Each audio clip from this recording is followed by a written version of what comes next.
To get to Stacey Harris's little nook, you've got to follow the instructions in his theme song. Straightening the curve, flattening the hill. Welcome to the Boar's Nest. I'm doing the interior right now. This is the centerpiece of his dream. Then we'll go for the paint, and we're going to make a General Lee replica. Yep, Harris is building his very own Dukes of Hazzard Museum. I grew up with it. It was a way of life. I reckon we should check and see how high grain is today. The fictitious Duke Boys took to the airwaves for 7 years, starting way back in '79. I like the values that Uncle Jesse, the character, had. He taught lessons. Grandma Jenny's diary. Uncle Jesse. That's got to be Boot Hill. He's right there on the wall, and so is Bo. He was probably the flashier one. And Luke. Luke was the smart one. He came up with the plans to get the Duke Boys out of trouble. And the evil Boss Hogg. Oh, boss. he liked the money. But it's Daisy Duke who gets the most attention here. She's probably my first girlfriend, as every other boy that was 16 years old. Harris even managed to get a personal autograph from Cooter himself, actor Ben Jones. And we're going to make us a silk purse out of a sow's ear. Now what about Pete? There's a General Lee in a box, a General Lee big wheel, and a General Lee slot car handmade by Harris. See him? I told you. It ain't Mayberry, but it's just what y'all might expect to find in this little nook of Person County. Just kind of remember the days of, a simpler life. And that's kind of the goal. Bill Leslie, WREL News, Rougemont. Behind me there is the Lincoln County Courthouse, the stately centerpiece of Lincolnton. We are in the Piedmont now, and in the Piedmont, people make furniture. In this town, it's never felt so good. It's the feel of oak and maple and cherry at your fingertips. The whirlwind of wood shavings, the sawdust that penetrates your pores. And furniture making is like an iconic industry in North Carolina. Yeah, you get dust in your veins and it's hard to give it up. Joe Rudisil is the plant manager for Lincolnton Furniture, which whirred to life in late 2011. It now has about 60 employees. But 3 years earlier, the factory went silent. All the jobs went to China. All the hometown workers went home. Lincolnton, population 10,500, had lost one of its biggest employers. How frustrating was it? It was hard trying to find a job and nobody's hired. Johnny Lale, 36, father of 3, was without a job for 2 years. How much does that hurt? It hurts a lot. You got to tell the kids they can't have this and can't have that. Donna Keever, 54, was without a job for 3 years. When the jobs were sent overseas, did you feel betrayed? Yeah. There's a lot of furniture people that didn't know how to do anything else, and like me, had started going back to school. Back to school and eventually back to work. How does it feel to be back? It feels good to be back. Yeah. Feels good to be building furniture again. In the eyes of her employer, the Chinese just weren't building the same solid body of work. The workforce there was shrinking. The production costs were spiking. Which in turn made the quality suffer a lot greater than it had in the past. So the man whose family had owned the business for 6 generations before selling it in the 90s decided to start making furniture again in the same building. His name is Bruce Cochran. He happened to be at the High Point Furniture Market when we stopped by. This year, President Obama summoned him to Washington to applaud his efforts to insource American jobs, though he has said he'd rather see Mitt Romney in the Oval Office. I put the question to Gordon Robinson, 48. He worked 25 years in this plant before he too was laid off. He's voting for President Obama. He believes the economy's rough edges are smoothing out. But the election, it's like a knot in the wood. I feel that it is just slow moving because people is not really settled down about, like I said, who's going to be president. But once they figure that out, everything's going to be fine, I think. And I put the question to Johnny Lale. Are you going to vote? No. You're not going to vote? No. Why not? I don't vote. But he does work again in a craft varnished with North Carolina tradition. And it feels so good. Brian Mims, WRAL News, Lincoln County. Sharon, you going?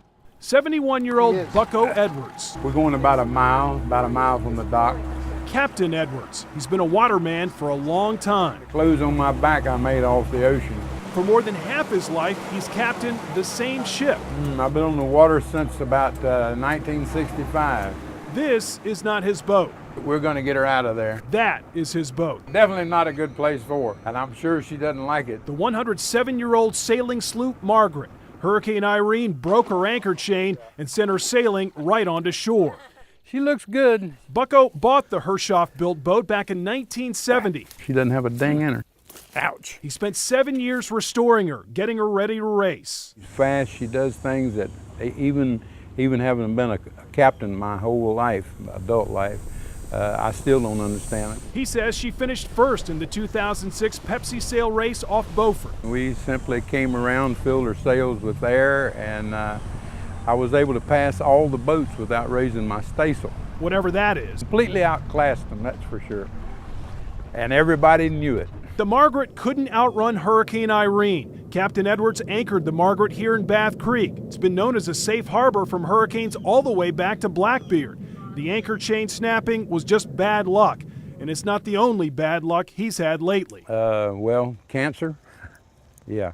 Bucko has spent the last few years and the majority of his money fighting cancer. The cancer was extremely tough. I thought that I was going to die. They told me not to buy any green bananas. He didn't let cancer kill him. Give her a little kiss. And he vows the Margaret won't die now either. Come hell or high water, if it's humanly possible, I'm going to make it happen. He has no idea how he'll make it happen. He needs to raise $15,000 to $20,000 to refloat the historic sailboat, but he knows she'll race again. Any day, any day, any day. If somebody helps me get her off, then they're on for the good race. Right now, the hard part, just getting to the starting line. As homecomings go, this one was underwhelming. No brass band, no crying families, a basic military charter flight, baggage to be unloaded, soldiers coming home. Welcome back, sir. Home to the arms of Sergeant First Class Samuel Hill. Sergeant Hill is a man of few words. Welcome back, brother. All right. He doesn't need a large vocabulary. All right. 2 simple words can say it all. Welcome back. A slew of salutes, a handful of handshakes, a harvest of hugs. How's it going, Sergeant? All right, welcome back. Thank you, thank you. 200 soldiers away from home for nearly a year. Congratulations, welcome back. One man to greet them and say it all. What's going on, man? How you doing? A sergeant as surrogate for the rest of us, saying what we all would like to say. Well. No, you home now, baby. Good to see you. Welcome home. Welcome back. Good job. Hey, fella, welcome back, man. Welcome home. Welcome back, my homie. Welcome home. Chief. Welcome back, sir. Amid the hustle and bustle of the Gold City, there is a ribbon of former railroad that leads to tranquility. I'd rather be in a bike than a car any day. Amy Fraulo commutes to RTP, about 24 miles on the American Tobacco Trail nearly every day. It's great, because getting there, I get the endorphin rush to make it through the day, and coming back, it's sort of my decompression. So when I get home, I'm a human again. From the heart of Durham, the asphalt trail overlooks the grit and grain of a modern metroplex, but soon gives way to greenery and grace. The trail crosses into rural Chatham County. It's nice and quiet, nature. Like I said, no cars to contend with. No cars, no cares. A peaceful place for James Martindale to pedal and ponder. We might come once a week. Most of the time, me and my wife come out here just to have a, ride slowly, have probably about an hour to ride the paved distance and just relax and have a little conversation.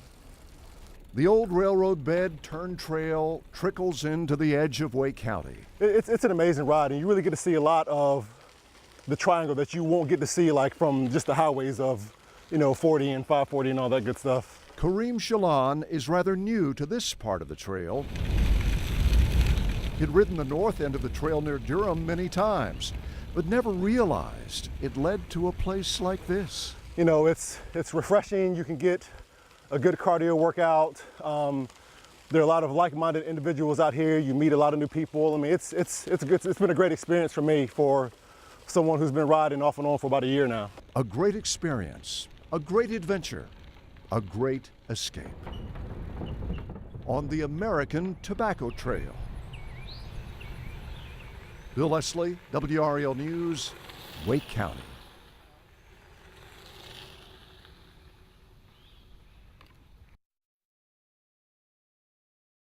This is not Main Street, Currituck County, but it might as well be. The beach. It's what lures people here to relax. But out there could be another lure for heavy-duty work. It's a work day at the Winks of Corolla convenience store. I find Chip Workman working.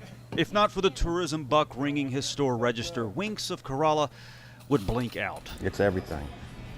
And they need to stay clean and protect it, and you know, that's our livelihood. Which is why he finds the prospect of drilling for oil out there as just too out there. I can see where it would provide jobs, you know, which is much needed, but still the environmental impact is, in my opinion, greater than the benefit of it. Both candidates for president are pursuing policies that could lead to oil and gas exploration off the North Carolina coast. Randy Horst, a construction worker on his lunch break, gives me this drill. Why? It's there. If we don't use it, we're going to be paying up to here for something that's right there.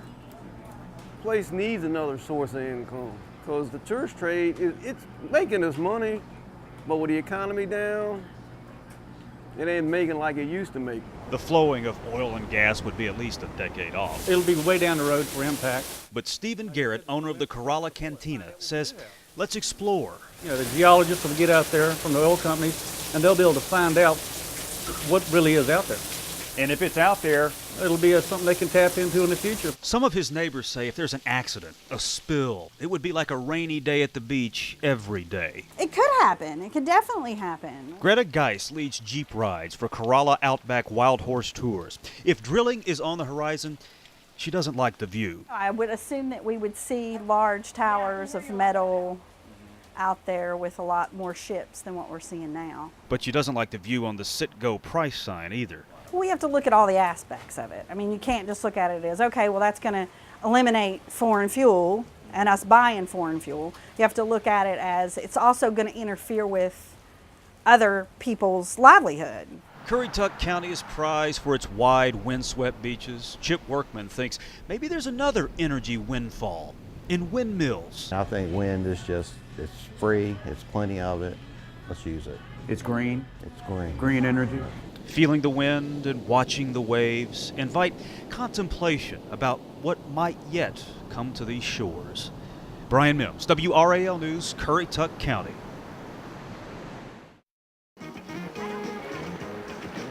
Picture postcard perfect.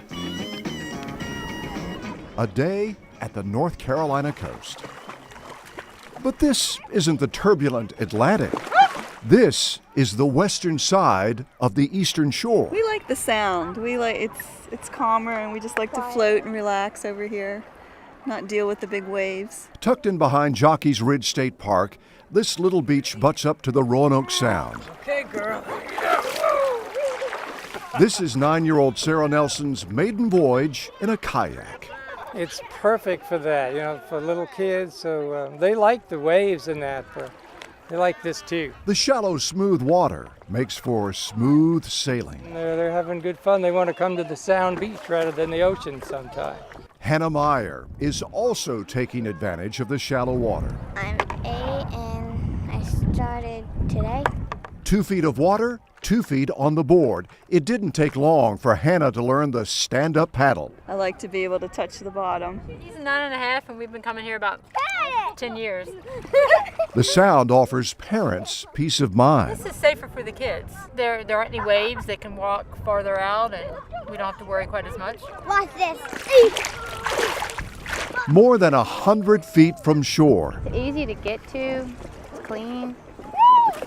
That's the kind of getaway Susie Lewis was looking for. More freedom here, and he likes it.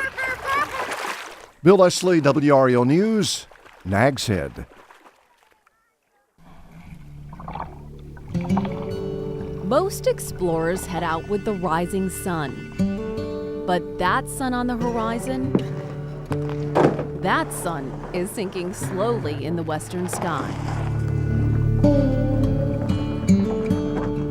My husband surprised me with this today. He told me we were going somewhere, but gave me no clue that it was going to be this. Jessica, Mike, Little William, and nearly 24 others are paddling through time. They will traverse the twilight to find a full moon. Well, it's something we've never done before. Here we are. Here is the Haw River, Saxapahaw. We're not experienced paddlers, but we do enjoy being near water and on water when we can. Guides for the Haw River Canoe and Kayak Company lead the fleet northwest. I think it's really cool. It's fun. I've been thinking about I should go buy a kayak. Sandy Coles used to live around here. Now back to visit family, she's excited to be out on the water. And our son said, well, we're going kayaking on Saturday night. And I said, oh, can we come? And so here we are. Soon the daylight gives way to dusk, and dusk gives way to darkness, and the moon steps out on stage. Yeah, we could kind of see the light up over the trees as we were closing in on it, and we were getting excited, and then we got a little closer and it broke out, and I mean everybody, I could hear paddlers, up the river going, oh wow, It was brighter than anything I've ever seen. It was like being able to look at the sun. It was a cool trip. It's a time and a place too few get to experience. Otherworldly is probably a great way to describe it. Deborah Morgan, WRAL News, Saxapahaw.